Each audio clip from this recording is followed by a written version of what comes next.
Le bibimbap, ça veut dire, le bibim c'est le mélange et bap c'est le riz cuit. Et donc du coup c'est un plat de riz mélangé. Elle a fait qu'on a toujours mis des légumes sur le bibimbap avec différentes couleurs. Donc il y a plusieurs histoires a priori, mais celle que moi j'aime bien, c'est une qui raconte qu'il y a eu une famine et que pour que les agriculteurs, ils ne voulaient pas partager les légumes. Alors ils ont dit on va faire un grand bol de riz géant et tout le monde va mettre les légumes et on va tout mélanger et chacun va prendre un petit peu. Je trouve l'histoire très belle et en même temps ça permet aux gens de manger équilibré.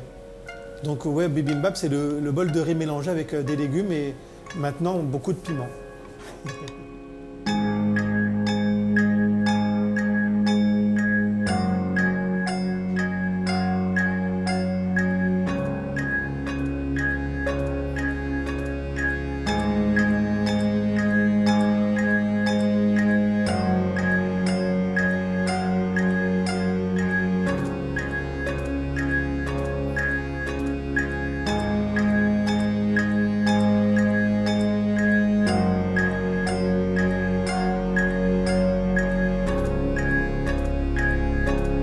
Je m'appelle Olivier Guèze, j'ai 35 ans et je suis propriétaire du restaurant La Bibimerie dans le 10e arrondissement de Paris avec ma sœur Elodie.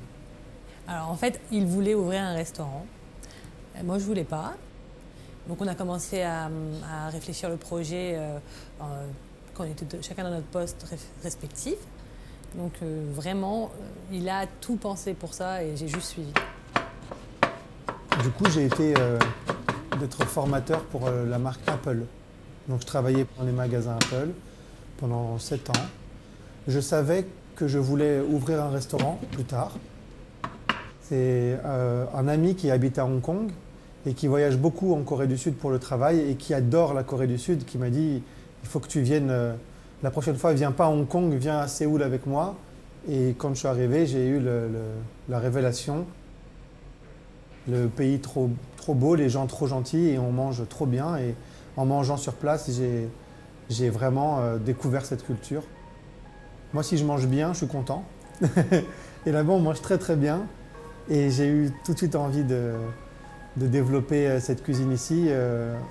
Je sais pas, c'était vraiment un feeling. Parce que, ouais, c'était un feeling.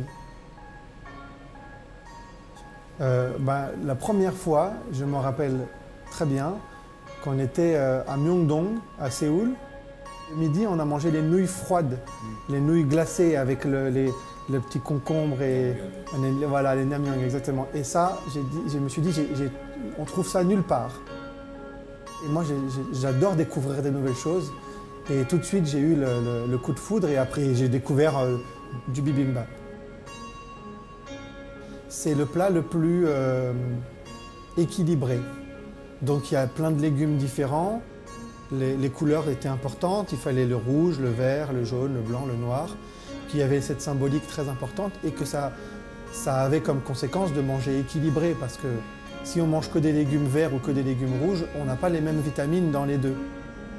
Plus du riz qui est le meilleur féculent et qui permet de tenir toute la journée. Et j'ai trouvé que c'était le plat extrêmement adapté aux Parisiens d'aujourd'hui.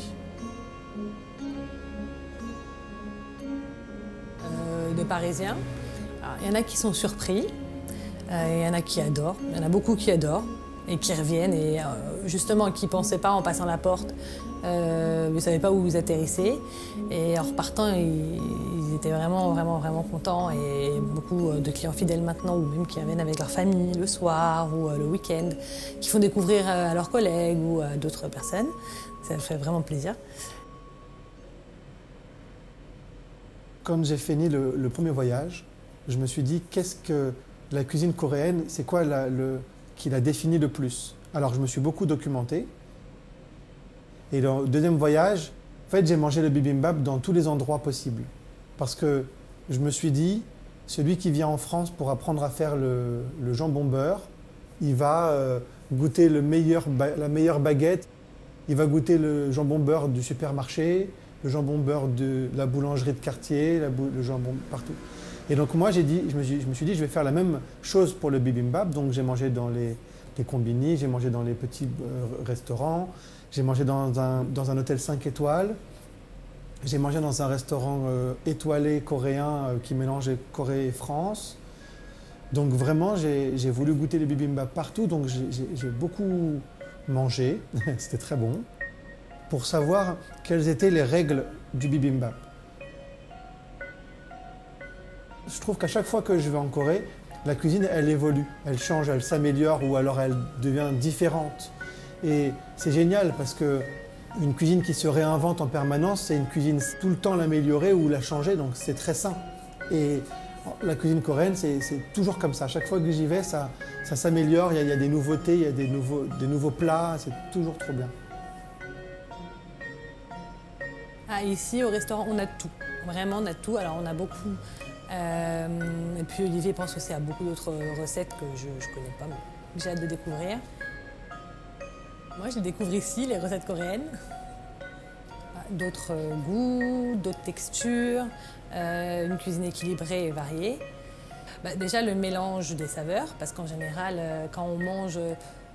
Moi, personnellement, quand je mange, je ne mélange pas les saveurs. Enfin, je mange ce que j'ai fait. Il n'y a pas de mélange particulier comme on fait avec le bibimbap, où on ne met pas autant de saveurs, je pense, ou d'aliments différents dans nos plats ici, en tout cas à Paris. Après, en France, tout dépend des régions. Pour moi, la cuisine coréenne, c'est une cuisine avec énormément de goût, de saveurs très prononcées, pas forcément piquant, et des choses qu'on ne connaît pas forcément. Donc c'est beaucoup de belles découvertes, très différents et très, très agréables. Nous, on a une clientèle qui découvre la cuisine coréenne. On n'a pas vraiment une clientèle de gens qui sont fans de Corée déjà. Et quand ils arrivent au restaurant et qu'ils goûtent, après ils repartent toujours avec le sourire parce qu'ils découvrent quelque chose de nouveau et des goûts qu'ils ne connaissent pas mais qu'ils adorent. En France, on dit que Paris, c'est la ville qui dort jamais. Mais c'est pas vrai. C'est Séoul, la ville qui dort jamais. C'est la fête tout le temps, c'est la lumière, c'est la musique, c'est les gens qui font la fête. Il fait froid, il fait chaud, ils sont tout le temps dehors, ils sont tout le temps à sortir. C'est une ambiance qui est géniale. Et les gens sont très chaleureux, ont vraiment envie de faire découvrir le pays, sont très contents quand on dit qu'on s'intéresse à la culture coréenne, etc. Et du coup, la première impression, c'était les gens très accueillants, très gentils. Et c'est aussi la convivialité dans les repas. On mange rarement seul, on mange toujours avec des gens, on fait la fête, on rigole, on boit beaucoup d'alcool. Le deuxième voyage, j'étais dans une auberge de jeunesse.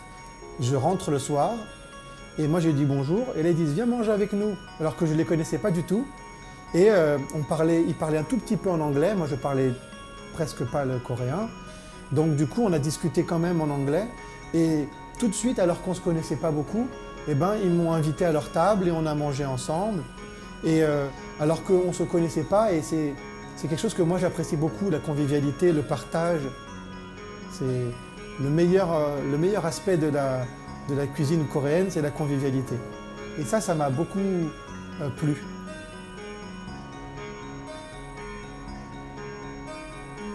Et c'est quelque chose qu'on voulait retranscrire ici.